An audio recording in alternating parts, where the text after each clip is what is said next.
The burning men died, but the burning ship came on. Someone had lashed the steering arm and directed the galley at the sun of the pyre. It crashed into the golden side of the battle barge, and some of the fire splashed on the deck where the main catapults were positioned.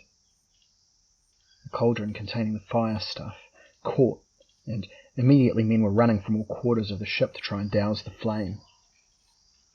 Elric grinned as he saw what the barbarians had done. Perhaps that ship had deliberately allowed itself to be fired. Now the majority of the flagship's complement was engaged with putting out the blaze, while the Southland ships drew alongside, threw up their own grapples and began to board.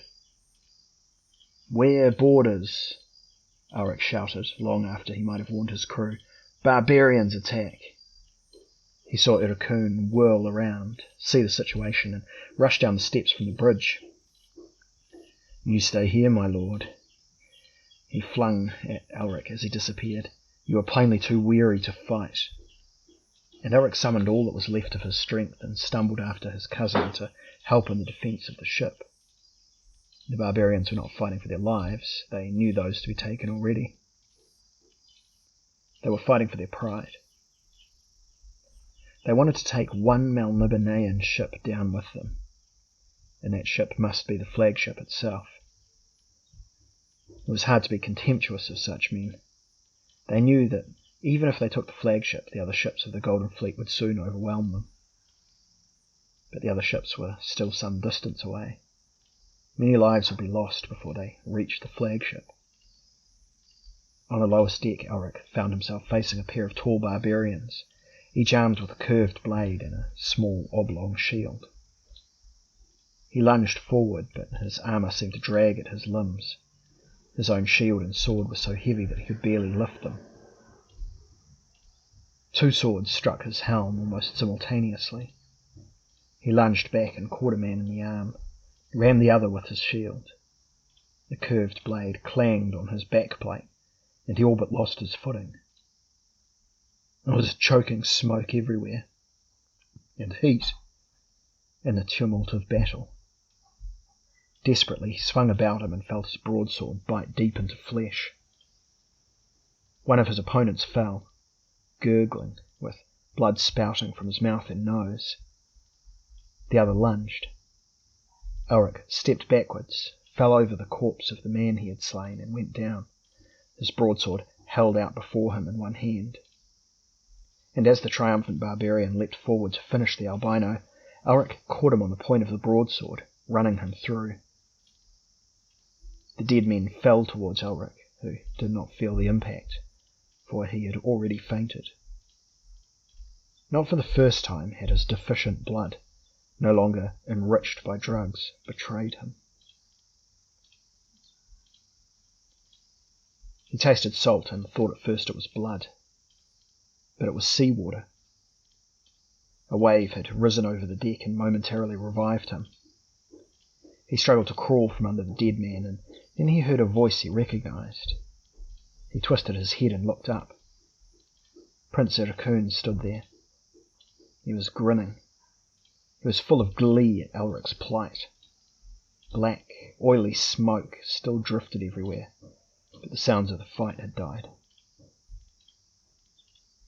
"Are we victorious, cousin?" Elric spoke painfully. "Aye, the barbarians are all dead now. We're about to sail for Imrir." Elric was relieved. He would begin to die soon if he could not get to his store of potions. His relief must have been evident, for Ericune laughed. "It's as well the battle did not last longer, my lord, or we should have been without a leader." "Help me up, cousin." Elric hated to ask Prince Ericune any favour, but he had no choice. He stretched out his empty hand. "I am fit enough to inspect the ship." Ericune came forward as if to take the hand, but then he hesitated, still grinning. "But my lord, I disagree. You will be dead by the time this ship turns eastward again." "Nonsense. Even without the drugs I can live for a considerable time, though movement is difficult. Help me up, Ericune, I command you." You cannot command me, Elric. I am Emperor now, you see. Be wary, cousin. I can overlook such treachery, but others will not. I shall be forced to. Ercune swung his legs over Elric's body and went to the rail. Here were bolts which fixed one section of the rail in place, and when it was not used for the gangplank. Ercune slowly released the bolts and kicked the section of rail into the water. Now Elric's efforts to free himself became more desperate, but he could hardly move at all. Ercune, on the other hand, seemed possessed of unnatural strength. He bent and easily flung the corpse away from Elric. Ercune, said Elric, this is unwise of you. I was never a cautious man, cousin, as well you know. Ercune placed a booted foot against Elric's ribs and began to shove. Elric slid towards the gap in the rail. He could see the Black Sea heaving now. Farewell, Elric. Now a true Melnibonéan shall sit upon the ruby throne. And who knows, might even make Cymoril his queen. It has not been unheard of. And Elric felt himself rolling, felt himself fall, felt himself strike the water, felt his armour pulling him below the surface.